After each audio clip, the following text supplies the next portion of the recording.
Hi, I'm Ben. Welcome to my book corner. This is my third author interview video. I was lucky enough today to be joined by the amazing Rex Burke, author of the Odyssey Earth trilogy, Wrong Stop, Third Lock from the Sun, and coming out today at time of recording, his new book, Special Delivery, which is now available on Amazon for ebook, as well through all good booksellers for a physical edition. I hope you enjoy this interview as much as I did. Let's jump in. I am joined today by Rex Burke, whose latest book, Special Delivery, came out today, author of Orphan Planet, or the Odyssey Earth series, I should say, not Orphan Planet, as well as Wrong Stop and Third Lock from the Sun. Do you want to introduce yourself to anyone who doesn't know you? Which, in my community, is probably not that many people, to be fair, but... Fair enough. Yes, I am... Rex Burke. I'm not really. It's a pen name, but we might just keep that a mystery. That answers somebody's question actually straight off the bat. So well, let's just. I used to be a travel writer in another life. So let's just say that if you've ever used a rough guide and you've been to, I don't know, Barcelona or Hong Kong or Scandinavia or Sicily or Washington DC, you can probably figure out who I am. But yeah, Rex is my sci-fi pen name, and I started writing sci-fi about 3 years ago now. I had the first idea for the book that became Orphan Planet, which is on the shelf behind you there. Lovely, nice bit of product placement. Thank you very much. And I've just released my 6th book, and that's in a little over 2 years. So yes, that's me. Yeah. Which fetches me to a question that I was going to ask later on, but might as well jump in now. 6 books in 2 years is insane. How? Just how? Well, it isn't. It isn't. I mean, you know, in the circles I move in, when you actually look at what a lot of people churn out, there are people writing a book a month. Now, I think that's insane. That is insane. But you know, there are people who make a really good living out of doing that. I mean, it's not that I don't have the discipline. I suppose slightly controversially, I'm just not sure how good a book can be if you can write one a month over an extended period. That just seems ludicrously quick to me. I wrote the first one, Orphan Planet, not really with any idea of what I was going to do afterwards. And when I finished that one, it was obvious to me that I could continue the story, and I ended up writing a trilogy. So one followed the other. And then that got me into, that sort of showed me that I could comfortably write 2 a year. And that's pretty much what I've done. As I said, I started actually writing Orphan Planet probably 3 years ago now. So I've written and published 2 a year. And that's a kind of comfortable level for me, and I can alternate between science fiction and travel. So I've done 6 sci-fi books now. I'm actually going back. My next book will be a travel book, and then I'll be back on the sci-fi again next year. Back on the wheels. What is it about sci-fi that called you to write in that genre specifically, rather than any of the others? Yeah, well, I mean, I'd always, you know, I've read tons of it ever since I was a kid. I kind of grew up in the local library with those yellow spine Victor Gollancz sci-fi series books back in the, well, if I say 70s and 80s, you can figure out how old I am. But back in the days when libraries actually had books. Yeah, exactly. Unfortunately, and sci-fi sections. So I grew up sort of reading all those, and you know, and that's really been my interest, whatever my career was until then. But I never really had the time to write anything other that wasn't a travel book. That was my full-time career. I was writing travel stuff. But then COVID hit, and nobody could go anywhere, so that kind of scuppered travel writing for a while. Yeah, just a little bit. Hard to write about places far away if you can't go there. Yeah, no, exactly. So you know, I had time on my hands, and I thought I've always wanted to write a sci-fi book, and I wrote the kind of book that I really wanted to read. You know, I mean, I kind of knew my limitations as a sci-fi author, which is they're not hard sci-fi. You know, I don't really know anything about space flight or, you know, interstellar mechanics or fusion drives or anything. So I just made all that stuff up. but at the heart, most of my books are the heart of the story. They're kind of found family stories.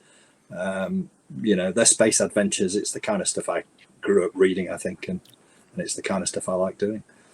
Yeah, one thing that's really stuck out, and I had to make an extra note of this so I didn't forget. All your books seem to incorporate an element of travel into them, either be it with the Orphan Planet series, where they're going literally across the universe and finding themselves in these new and unusual situations, or like the wrong stop, where the one like the Bay Train across Europe. How important is that travel to the characters' development and the way that they grow on their character arcs within the stories that you've written so far? Well, I'm not sure it was as deliberate as that. I mean, the advice is you write what you know, don't you? Well, I mean, I don't know anything about space travel, but I do know quite a lot about actual travel. So they kind of found its way into the stories without me realizing it. And when you say, how much does that inform the character's story and all the rest of it? Well, I've no idea. That's not what I set out to do. That's a happy byproduct, I think. Having said that, the actual initial idea for Orphan Planet, which, as you said, it's a story about a colony ship sailing to the stars to found a new colony, and there were 6 teenagers on board who didn't ask to be born, but there they are.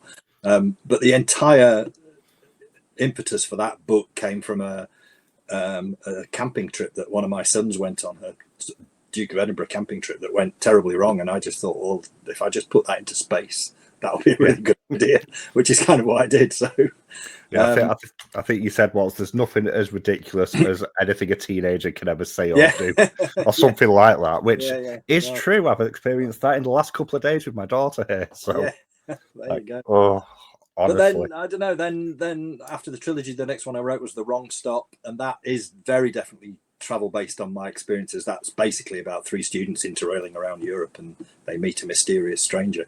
And and what I like about that book, I mean, that one is the only one that was deliberate in that sense, in that it describes a big train journey around Europe, stations and destinations, and you can literally do the journey that I've done in the book. I mean, I've done them many times, and that's how I know about them. But you could follow what the protagonists of the book are doing. All the places they go to are all places I've been, all places you can go and visit, right down to the names of the bars and the towns and all the rest of it. So so I suppose that did very directly inform the book. Happy days. So your latest book is out now, which, as I already mentioned just before we started recording, I've only just started reading it because it landed on my Kindle today. Tell us a little bit about what we can expect, without spoiling anything, obviously, what this is about, what some of the inspiration is for this one. Yeah, this is the only one you have to be really careful about talking about, because the only one of the books so far that really is, really a spoiler would ruin it. So you have to be a bit careful. But it's different from the others, actually. It's harder edged. It's a military sci-fi book. It's not the kind of thing I ever thought I'd write, really. It's certainly unlike the other 5 books. It's still got the kind of same banter-filled dialogue between a sort of ragtag crew of people. So, and there's a found family element to it, and it's a space adventure. But, it is harder edged. Turns out all the characters swear a lot all the time. I wasn't expecting that, but, they're space troopers. What else are they? It didn't seem realistic to me that they wouldn't swear their heads off at each other. No. So there's that. So it is a different book, and I don't really know where it came from. I mean, I can tell you the story that I wrote in the back of the book in the author's note, which is that I was traveling on a train this time last year, pretty much, on an overnight train, a sleeper train in France. I was going from Paris down to the south of France on one of those couchette sleepers, and it was a horrible journey, and it was boiling hot, and I didn't sleep, and it was just dreadful. And I sort of lay awake all night, and the first sentence of what turned out to be the book just came into my head, and I kind of wrote it down the next morning and wrote down a couple of quick paragraphs, and then I just put them aside and thought, well, that's not the kind of thing I usually write. I don't really know where that came from. Just this soldier on a shattered planet as part of a squad that's in trouble. And I didn't look at it again for 6 months or so, because I was writing Third Lock from the Sun at the time, which was a really sort of, Scottish Island based fantasy sci-fi sort of thing, much lighter in tone. Anyway, I came back to it after 6 months and realized that there was a book there, and I really liked the characters that I'd thought up, and okay, so it was a harder edged military sci-fi. Let's see what happened, and I really enjoyed writing it. So, but it is a bit different. Really interesting. So I'm only 3 chapters in right now, so I'm not going to spoil anything. But the vibe I got straight off, a little bit more bloody. Fair to say, especially. Well, I say it especially early on. It could get far worse later on. I don't know yet. But there was a bit of a vibe of almost Blackadder goes forth right at the beginning. Which is like, the top lads. It's like, it'll be fine. We know what we're doing. It's like, do you though? Which I absolutely loved. It's made me want to go back and watch Blackadder, actually, because it's been a long time since I've watched a lot of that. I can't wait to get further into the book. That wasn't really my inspiration, I have to say. Now you've mentioned it, I can see what you mean. But I was going for like a SAS Rogue Heroes, Starship Troopers kind of vibe, Band of Brothers, that sort of thing. You know? So but yes, it is a lot more. There's no violence in any of my other books, and there's scarcely any bad language. But this one's full of it. So, but they still all take the piss out of each other. So like in real life. So in terms of writing, then it feels quite heavily accented early on with the Sarge in particular, in terms of the way you've written it to convey certain accents, which is kind of the opposite to what you did with Third Lock from the Sun. I know you put in your author notes, I'm not offending any Scottish people by trying to write a Scottish accent here. When you are doing an accent, how do you approach doing that? I don't really, as you say, I avoid it completely. The only time I've done it is in this very first chapter of this book, because I really wanted the sergeant to be a sort of bluff Yorkshire type. And I'm writing for, I'm conscious of the fact that, American readers and Australian readers just, if you didn't spell it out, they probably wouldn't get the nuances. And so I just spelled it out with some spelling of words that the kind of person he might be. But it doesn't happen throughout the rest of the book, because I just think that gets in the way of the story if you're always trying to decipher what somebody's actually saying. That's why I didn't go anywhere near Scottish spellings, because I just thought, I'm not Scottish. Someone's bound to pick me up on it, and it'll be embarrassing. I'm just going to tell everyone at the start that, look, everyone in this book is Scottish apart from one person. So, you can work out for yourselves what they might sound like. Yeah, I absolutely love that. I know, because when I read the author note at the end, it's like, I hadn't clicked for whatever reasons. Normally I pick up on it. It's like, he hasn't written it accented. And then my brain started doing sort of transposing from, like, which film is it? Hot Fuzz is probably the example of where, like, you've got Simon Pegg talking to one of the locals, and it's like the situation plays out like that. You just switch the accents out yourself, and I think I automatically had done it just because of the statement at the beginning. I think that's really powerful for how people read books. I mean, I'm very consciously. I also have done this in all the books. I don't describe what people look like, really, very rarely, and not the main characters at all. If I do, it's incredibly broad brush. I mean, I think there's like one tiny description of the characters we first meet in Special Delivery. I say one character's very tall, another one's thin and white. That's literally it. And I think with Orphan Planet, with the 6 teenagers, other than the names, where you can kind of deduce that they're, boys or girls, I don't give any descriptions. You've no idea what their ethnicity is or background, and I just think I'd rather the readers sort of put that together from clues that you might give, or more interested in what they're like as people, really, rather than these sort of very specific signifiers. Because I have a load of fantasy books especially go into tons of detail about what people look like, and I'm just not interested in that, really. So. It's quite interesting, actually, because I've just commented on Indie Book Spotlight's post to do with world building just before we came on. Because I'm a fantasy reader first and foremost, and I'm currently rereading Wheel of Time, which is very well known for its incredibly detailed everything, like ridiculously, like down to the colour of the buttons on a lapel, the material it's made from. And I find it really interesting to look at it from the other point of view, because there's so much self-insert when you read anyway. Like I mean, I love both styles, like very, very different. Yeah. Really interesting actually hearing you talk about actually skipping that as a choice, actually.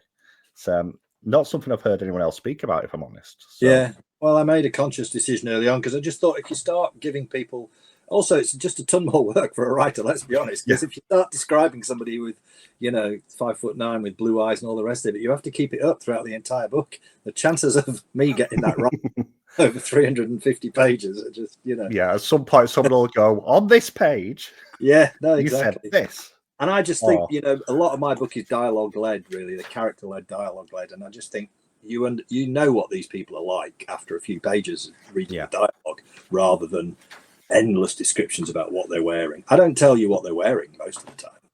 It's like you've got clothes on, you're in space. It's not hard to work out. Yeah, they're in the army. Think about it. Yeah, yeah. Oh, love it. In terms of your actual writing, then I know you mentioned that with this one you had like the brief bit of inspiration when you were on a journey. When it comes to sitting down and planning out, are you a plotter, or do you just sort of write and see where it goes from there? And then what does the process look like from there for you when you're writing? I've changed slightly. When I wrote the very first one, Orphan Planet, I literally just sat down and wrote some scenes out, and then kind of thought, yeah, they seem all right. And I had a beginning and an end. I knew what the first scene was and I knew what the last scene was. I kind of just joined them all together and just wrote it and filled in the gaps. So that one was not plotted at all, really, other than the very basic storyline. And then when I turned it into a trilogy, I realized that I'd needed a story arc, so I did. But I mean, my plotting is very minimal for the books after that, including the one I've just done. I really just write out, I think there's 29 chapters in the new one. There were 57 shorter chapters in the last one. I just write a sentence that then turns into a chapter. So probably my notes are like literally, 2 or 3 pages where it's just like one sentence and that's a chapter, and then another sentence is another chapter. And then as it goes along, and then I start at the beginning and right through to the end. I don't do it in any other order. But as it goes along, if I kind of think of bits of dialogue that might be really cool, or I discover something reading something and I've gone down a rabbit hole, I just shove that in as a little note in that chapter bit. But my chapter, again, people write entire books before they even start writing their book, and I can't be bothered doing that. I only want to write it once. That's fair enough, and I think that leans into the fact that, as you mentioned, you're more dialogue led in terms of your books than a lot of other ones are. When you're writing, because what the real highlight of this 10 of the books that I've read all your books except the current one so far, has been the sort of very natural feeling interactions between the characters, and even when it feels slightly off, it's more awkward off by choice rather than poor dialogue writing. When you're approaching writing dialogue like that, do you ever bounce any of the ideas off someone else to see what those reactions are? Is it sometimes based, or is it just go with the flow and see where it takes you? Yeah, no, I don't ever sort of share it as I'm writing it. I've got people who then read it immediately afterwards, but nobody ever really tells me to change the dialogue. No, I mean, I write them I write quite visually, by which I mean I kind of see them all as films or TV series, writing it, and the dialogue comes from that, because obviously you're writing like a script, really. You obviously need you need a ton and ton of dialogue to get through 5 minutes of a film, and that's kind of how I see these as I write them. I kind of think, well, if this was on the screen, what would they be saying to each other? So I kind of visualize it like that, really. And I try and make it how people actually talk to each other, because so there's a lot of I don't like that dialogue where one character tells another character the stuff they already know, just so that the reader knows, all that. The exposition dumps can always be quite rough. Rather than exactly. So I don't really do that. I just have them taking the piss out of each other quite a lot, and see what happens. Which is why I describe it, because I know I've got a lot of American friends. It's like, how would you describe it? It's like comfy, sci-fi, British humour. because it is very, very British in the way it comes across. Which and I, the thing I well. can do about that. That's what people say, and I don't think that's a bad thing.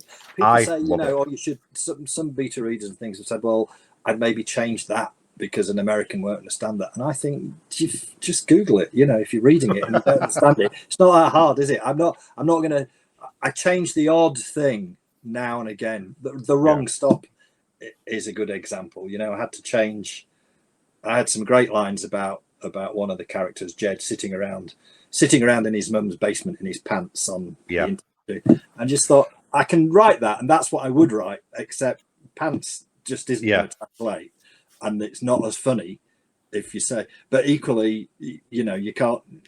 If you want to mean underwear, you've got to say underwear, but the word underwear is not as funny as pants. So so the joke, so I did change it, but you lose a little bit. So I tend not to change it at all. I just kind of think, well, I am British. Terry Pratchett didn't change how he wrote, and Ian Banks didn't change how he wrote. They can't help being British. No, absolutely not. And I would not change a Discworld book for anyone, because favorite series ever. Just on the side point. But so now I go with those descriptions really, and just figure if there really are words you don't know, you'll look them up. That's fair enough. Like I have to when I read American novel. Yeah, when as you mentioned earlier, it's more cozy sci. Well, maybe not this one, but the others they're not hard sci-fi. No. How, as a barrier for entry into a genre, how difficult is it, generally speaking, to get? Do you find it's get into sci-fi? Because I'm quite similar. I don't like hard sci-fi. I don't know why I've always leaned towards fantasy, because the two sides of the same coin in a lot of ways, sci-fi and fantasy. Yeah. But there's not much. There seems to be what's the word I'm after? A trend right now to go into harder sci-fi, and it feels like it may be a bit alienating to a lot of people, because once you leave school, you stop reading science as a rule of thumb, other than the odd thing that catches your interest. How important is it to have a breadth of different forms within a certain genre to pull new readers in? What do you say?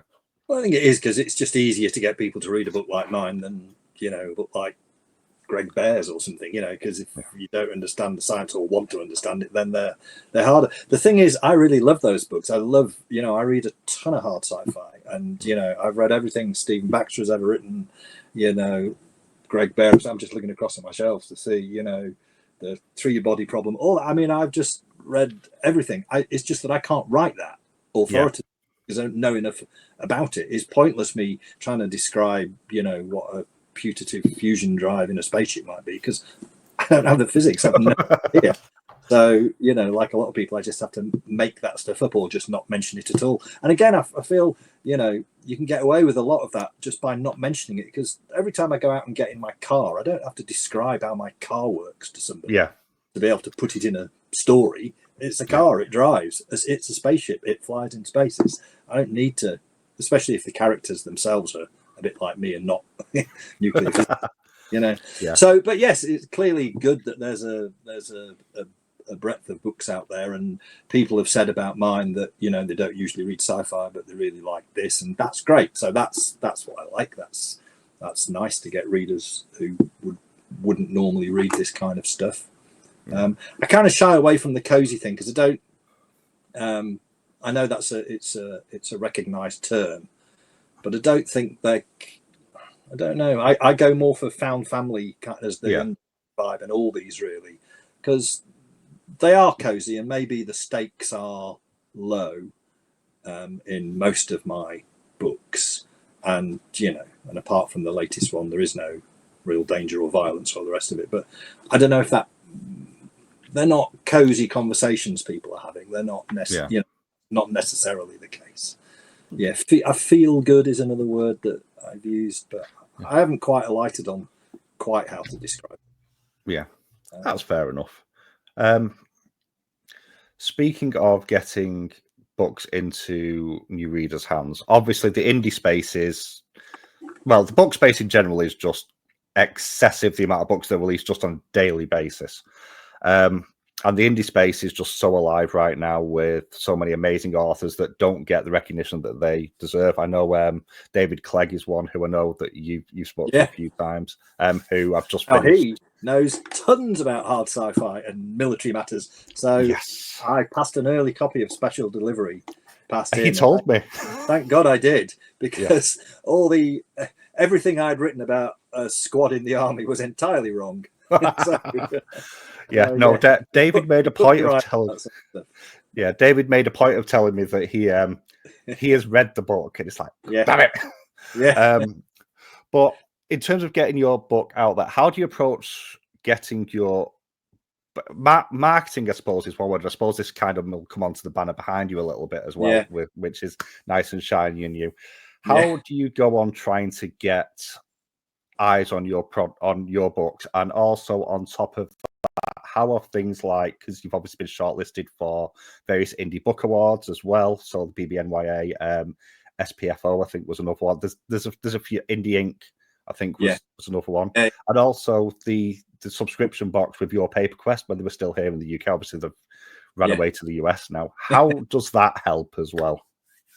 Right, well, okay, so here's the truth about writing books, especially indie books. So it's really hard, clearly. It's very hard to get any kind of audience or any kind of traction as a new author. It's easier when you've got 6 books out. It's really hard when you've got 1 book out. But trying to make any kind of headway just by publishing a book and sticking it out there is almost impossible. So as you've said, there's all sorts of things you have to do. But the truth is, I won an Indie Ink award for character in Orphan Planet, I think, and I was shortlisted for a couple of others. And the absolute truth is, it makes not the blindest bit of difference to sales or recognition. Not really. It's a nice thing to be able to say, or to put on, the bottom of your email signature or something. But as far as, for me, it made 0 difference. Was on Twitter, then X, not anymore. I've moved over to Blue Sky, so I'm on there most days. That's really where I do most of my social media interaction. Again, the truth about that is that you're basically talking to the same people all the time, and they're all really nice and all really supportive, but there's only so many times you can sell your book to the same people. So yes, that helps a little bit, and that certainly helps with profile. People kind of know who I am if I release a book now. But does that translate into any kind of meaningful sales? Not really. It doesn't. The banner you've alluded to, the pull-up banner, I'm starting to do in-person, book events and things. And I've done 2 or 3. You might sell a few, paperback copies at that, but, you'd need to devote an entire year in your life to that to actually make that work. And then the other thing a lot of people do is advertising. So adverts on Amazon or on BookBook or on Facebook, all those things. Now, I can tell you, I've spent a lot of money on Amazon ads and Facebook ads, and it's, again, for me, it's just not worked. I've spent a lot of money, seen no real return for that. There's a profile element. Again, people see the book exists at least, but hasn't really translated into sales. So the single thing that's worked for me is BookBub, which is like a book club newsletter that goes out. You sign up and it's free books and 99-cent books, basically US based, but they have an amazing mailing list. I mean, millions strong. And I'm on the BookBub mailing list. And you'll know the books they put on, they cherry pick. You can't just say you want to be on it. You have to submit your book, and then if they select you, and they only select about 20% a month, and then they charge you hundreds of dollars to send the book out. And so you take a punt, but that is the one thing that's worked for me. That's put my books the wrong stop. Just recently, I sold something like 1,200 copies just like that in 2 days. And then you begin to see that people read the one and they like it, and they pick up the next one and the next one and the next one. And that's literally the single thing that's worked for me. So it's very hard. I'm 3 years into this. Word of mouth is very slow. I'm not complaining at all. I love writing them. They sell okay for me. You know, I don't have to make a living at this, which helps. You know, so but yeah, it's a hard business, and I think if you go into it thinking you're going to make a load of money, then that's where a lot of people just fall by the wayside, or making any money at all. You know, I think the average published book makes about 200 quid in its lifetime. Yeah. You know, on average. I mean, obviously some people are doing really well, some people never even sell a copy. It depends what your reason is for writing a book in the first place. I think in indie publishing you need another reason than just I want to make some money, because you probably won't. It's the sad truth. You see that a lot with in creative, I think, in general. I know like my kids went through a phase where one of them's fortunately grown out of it now. I want to be a big YouTuber. It's like, that's fine. Get a job to go with it though, because you have to have the basis first, because it's like that 1%. Or just make videos because you really love making videos, like I really love writing books. That's fine. I mean, you know, the truth is, if I've got several more ideas for the sci-fi books. I won't really, you know, I'll publish them. I think they're good. The feedback's good. You know, I have a great cover artist. I'm really happy with how they look. If ultimately they don't sell, I don't think it's because they're bad books. It's just a very hard space to exist. Yeah, I know I've read a book recently which I got put onto by another blogger, and when I went to Goodreads, it had 3 ratings. It's not been out very long. 3 ratings. Exceptionally written book. It's called 13. Not my normal sort of book either. But it just highlights that there's so much talent out there that's just kind of covered. How, in terms of amount of books coming out, obviously we're seeing the AI revolution, inverted commas now. What are your thoughts on all these AI sort of projects that we're beginning to see now? Is there a place? Do you think there's a place for AI in books, be that either writing or as an editing process or something else? And how much of a problem are all this AI spew out? Because I know there's a load of ethical concerns with large language models and stuff, stealing stuff. Yeah, well, all my books have been trained models. There's websites you can go to where it shows you exactly which books they've used. So both my travel ones and my sci-fi ones. I don't know. I mean, it's, you know, the idea of an AI written book just seems pointless to me. Not something. There's no creative element in that. I mean, you can say, oh yeah, well, you have to come up with the idea and put prompts in. You don't even have to do that. You can just ask it to come up for ideas for a sci-fi based on. So, you know, I'm never going to do that. But to say then we don't use AI at all and it's a terrible thing, we all use it every single day. Every time we do a Google search using AI, you know, I don't use it at all for producing the book. So I've never used chat GPT. No, that's what it's called. I don't go near that stuff if I can avoid it. I've never used it. So, but I know people use it for story prompts or story ideas or structuring your novel. I don't do any of that. And I don't use it for artwork. I think that's probably where I would draw the line. I want a human to design my books, and I also want a human not to use AI images. So again, I have worked with a really good cover designer, and we've agreed that he won't do that. So, I mean, I won't use it. I'm being offered by Amazon at the moment. You know, there's an AI voice. The whisper sync thing so you can produce an audible version of your book for nothing now with Amazon. You can just click and it'll do it. But I mean, again, I don't want to do that. They sound terrible, and you know, I want to use a human voice actor if I'm going to do that. So because it's just taking away someone's job, really. So I don't know, but for all the people, there are a lot of people who are very vociferous about this on social media. You know, boycotting all sorts here and there and saying, you know, well, we should never use it under any circumstances. And I'm thinking, you do it every day. You know, when I proofread my books, I use the Microsoft Word read aloud. You know. To hear your own, because you pick up stuff that you would have missed. Well, that's AI assisted, you know. I'm not going to not use, but I wouldn't ask AI to proofread my book. You know, so I do all that because I just wouldn't trust it. Well, that's an interesting thing actually, because this is a conversation I had with someone recently to do with, and again, it links into more dialected speech.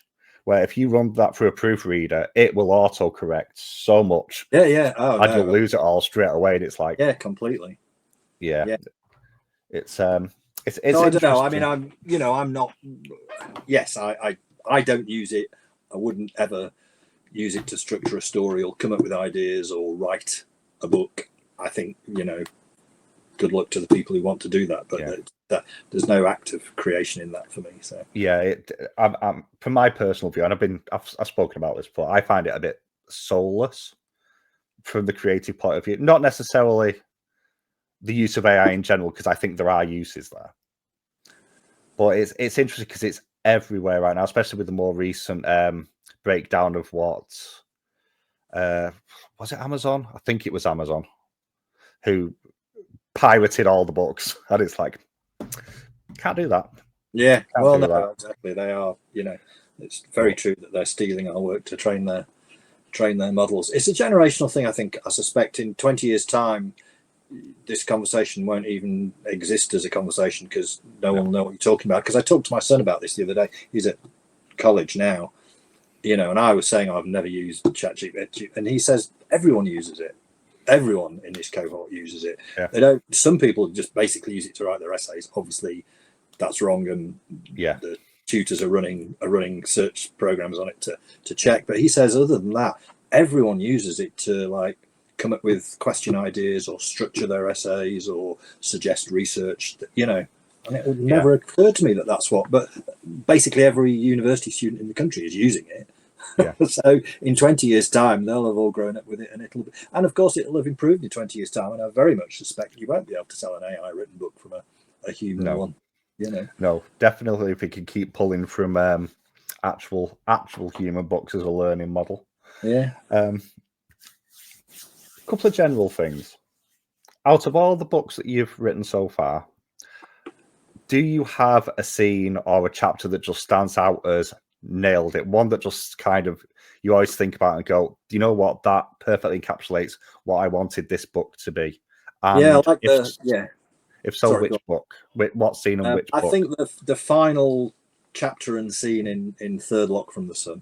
The kind of denouement at that, when I don't want to spoil the story really, but I knew what was going to happen. I had always was working towards this, and I planted bits throughout the book thinking this is how this is going to end, and it all came to, and I love it when it just all comes together, and it's just like a perfect ending for me. So yes, I love that. I thought that was great, and it that brought together some of my loves, popular culture and film and all the kind of stuff that I refer to all the time in all the book. There's probably some you haven't in the new book. There's a ton of popular culture references that don't work at all, or they shouldn't work in this world, but I shoved them in anyway because they just make me.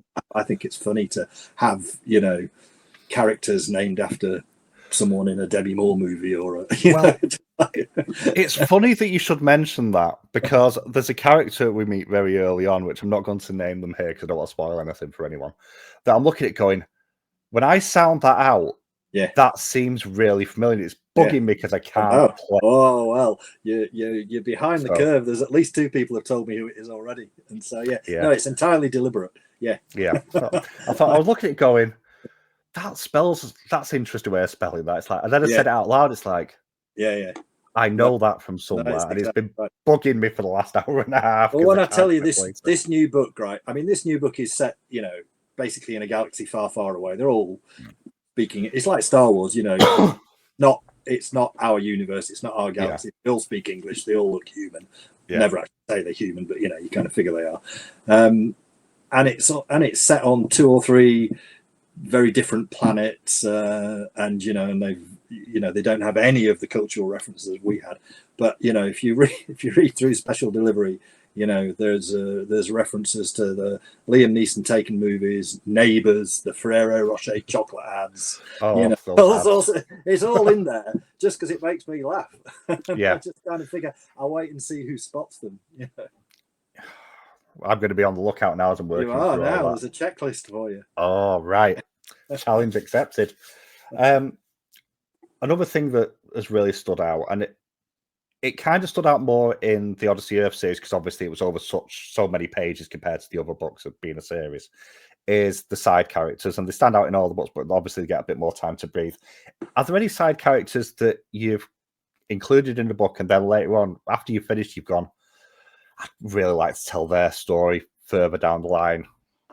Yeah, I think the Odyssey Earth trilogy, I think I will do that. I think that, you know, it's left kind of open-ended. The story finishes, there's a nice story arc and it all finishes, but you could clearly see that I could go off into further book series, and I probably will. And then there are side characters in that who would get more space, that, you know, characters like Gerald, the so-called botanist, who I really like, you know, is going to get help. So yeah, I think so there.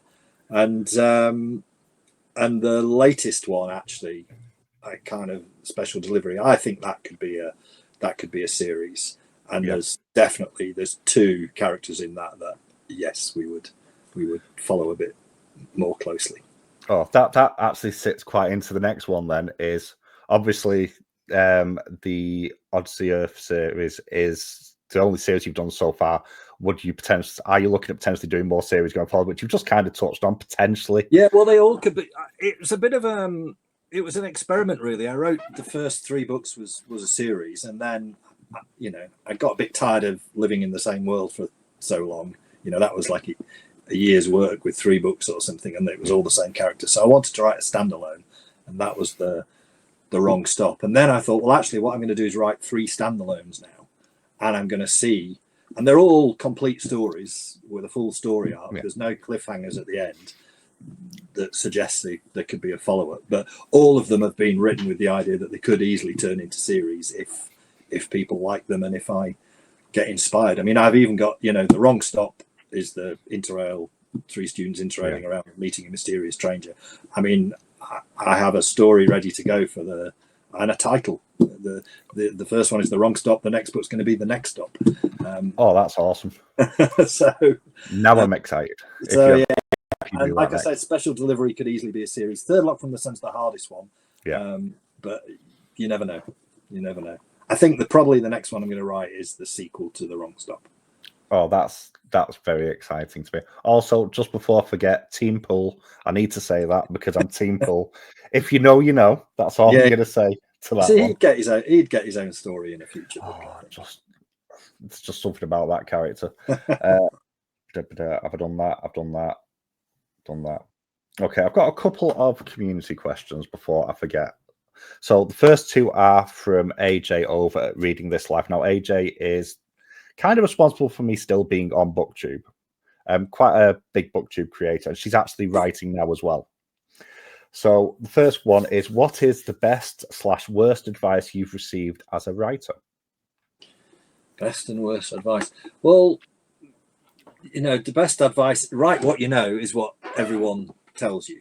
You know, when you first start to write a novel, and what shall I write about? Well, write what you know.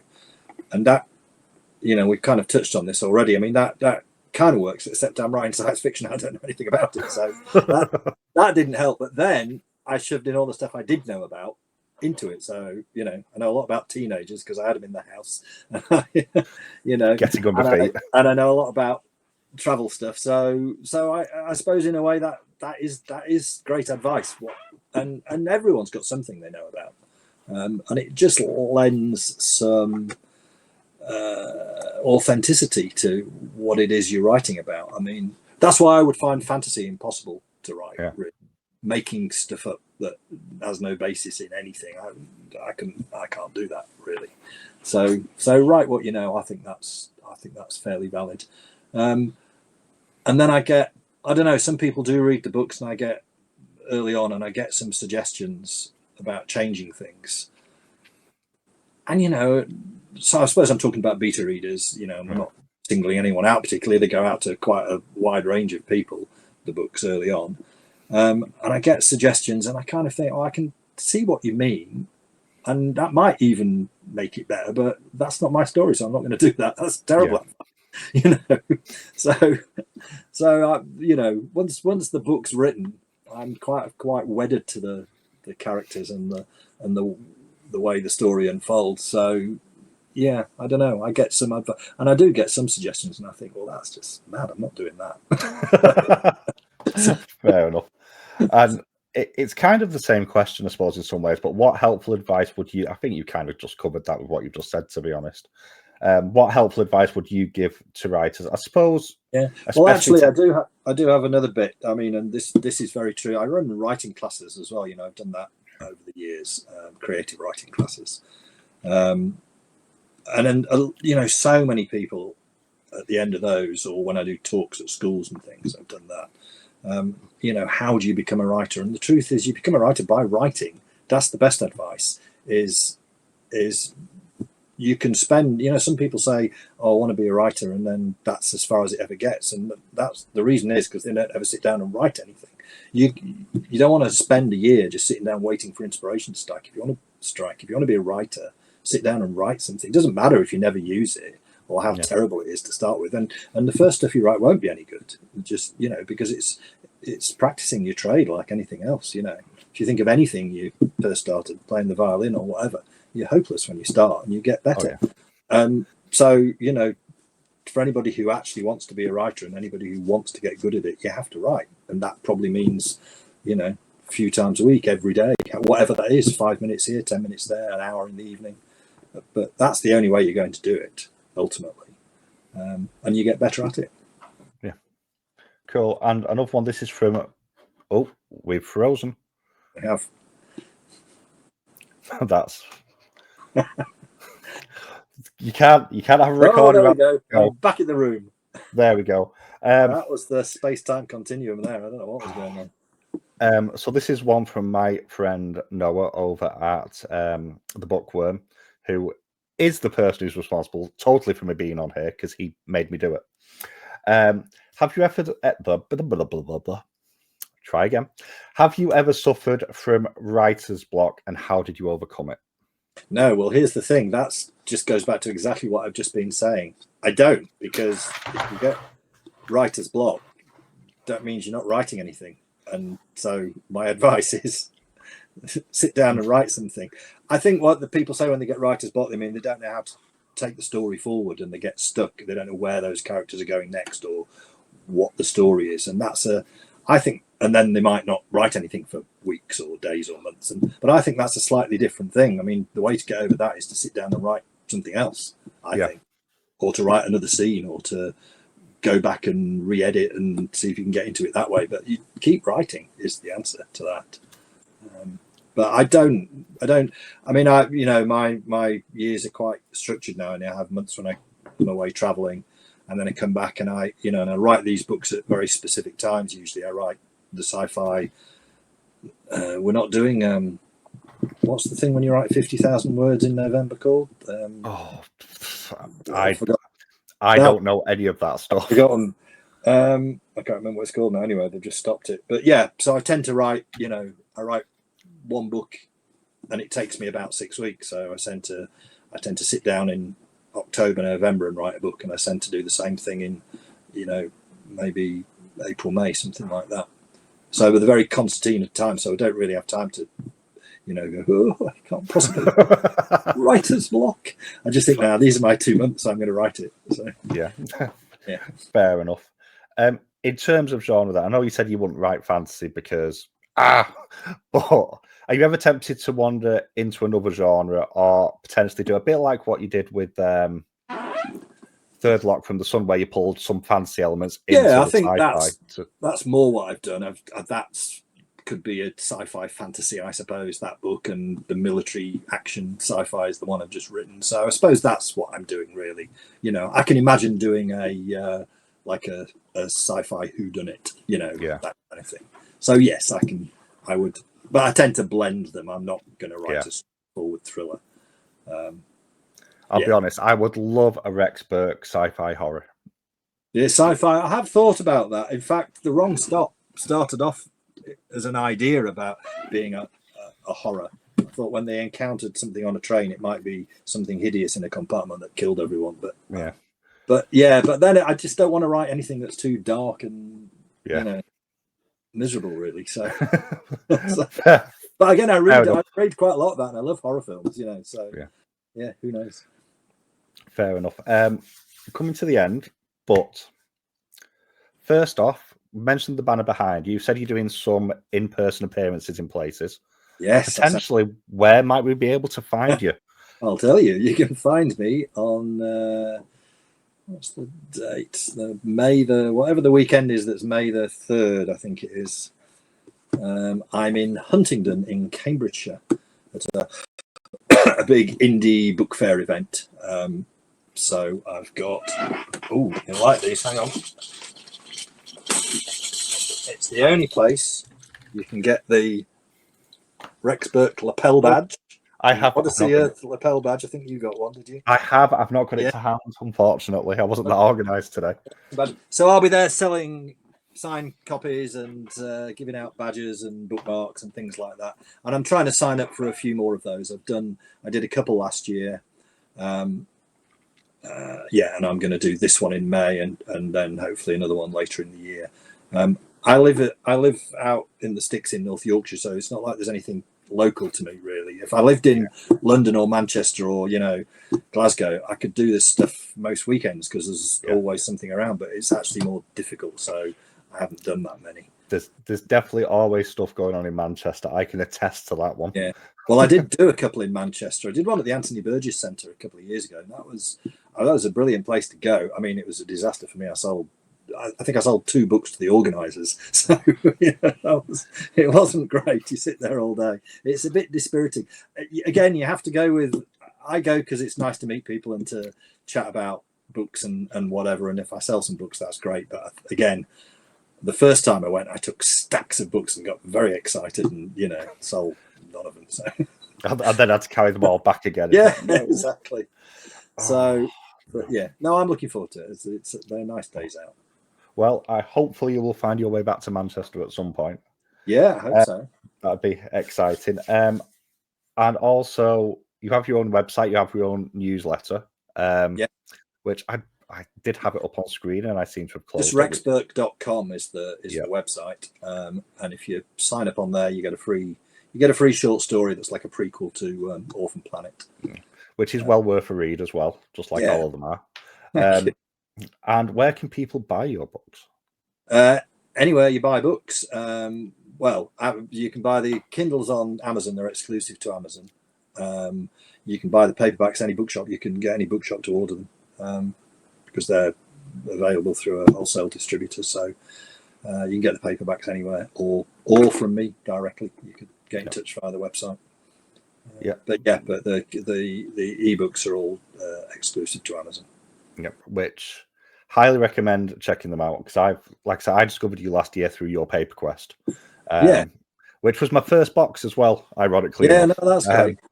And the other thing about Amazon is if you're in Prime Reading, you can read them all for free, of course. So yes, because they're part of Kindle Unlimited, aren't they? So actually, how does that work? Kindle it's royalty based. For an author, you get royalties based on page reads. So they give you a notional number for the pages in your ebook, which is more than in a paperback book, but not much more.